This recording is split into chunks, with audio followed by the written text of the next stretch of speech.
दोस्तों, शिक्षक भर्ती की परीक्षा 24, 25, 26 अगस्त 2023 को होने जा रही है। बीपीएससी के चेयरमैन की अगर हम बात करें तो उन्होंने कल एक प्रेस कॉन्फ्रेंस में कई बातें जो है वो क्लियर की। बीएड अभ्यर्थियों को भी पेपर देने के लिए वहां पर कहा।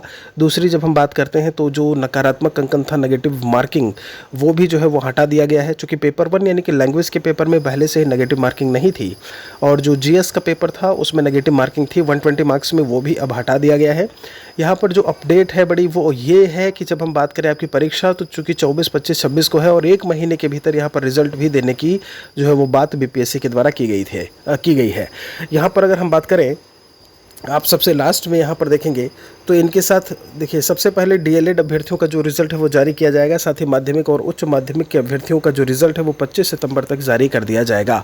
देखिए, माध्यमिक, उच्च माध्यमिक यानी 25 सितंबर से पहले ही आप मान करके चलिए कि आपका रिजल्ट, या फिर आप यूँ कह सकते हैं कि 1 महीने के भीतर आपका जो रिजल्ट है, या 1 महीने तक में आपका जो परिणाम है वो आपको देखने को मिल जाएगा। ये बीपीएससी 7वीं बहाली है।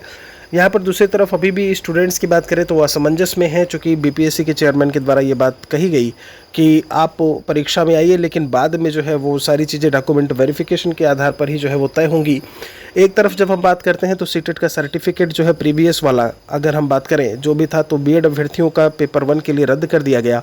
वहीं अगर हम आज को लेकर के बात करें, जो आपका एडमिट कार्ड रिलीज़ हुआ है, जब हम बात करते हैं, कल पेपर है आपका सीटेट एग्ज़ाम अगस्त 2023 का, उसमें बीएड अभ्यर्थी पेपर 1 के लिए एलिजिबिलिटी रख रहे हैं और उनको कहा गया है कि आप परीक्षा देने आइए। इसमें भी कहीं ना कहीं कुल मिलाकर के जब ये बात आती है कि ठीक है, आपको पैसे जो आपने लिए हैं वो पैसे आपको अगर वापस नहीं करने हैं, तो कुछ इस तरीके से काम करिए कि आप स्टूडेंट्स को पेपर दिलवा दीजिए। बीपीएससी भी कहीं ना कहीं यही काम कर रहा है, और सीटेट की बात करें तो वो संस्था भी यही काम कर रही है कि स्टूडेंट्स जाएँ और वहाँ पर अपना पेपर दें, और पेपर आप दे दोगे तो सीधी सी बात है कि जो फीस की वापसी की बात है, ना तो कोई संस्था उठा पाएगी, ना तो आप व्यक्तिगत तौर पर उसे उठा पाएंगे।